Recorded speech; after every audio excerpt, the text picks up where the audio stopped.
पहा मुलांनो, स्पर्धा परीक्षेला असाही प्रश्न विचारला जातो. 1.1, 1.01, 1.001, 0.01, 11.01, 111.1001 यांची बेरीज किती येईल. आणि या ठिकाणी आपल्याला पर्याय दिलेले आहेत.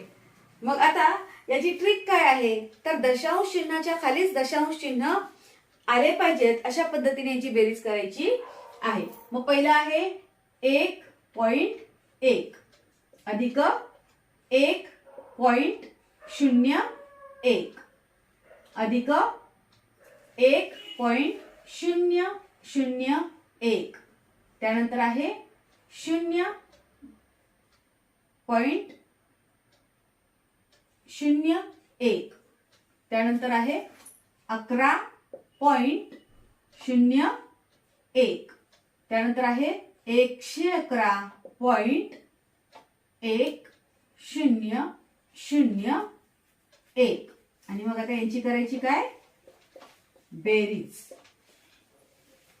मग इथे एकाचा 1,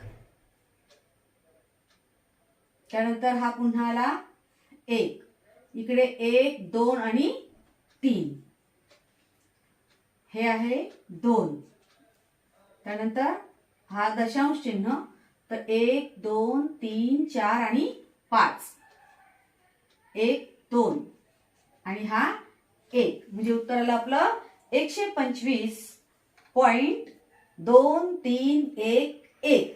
मग असं उत्तर कुठे आहे 125.2311, पर्याय क्रमांक 3 हे आपलं उत्तर आहे. आलं लक्षात कसं काढायचं ते घ्या लिहून.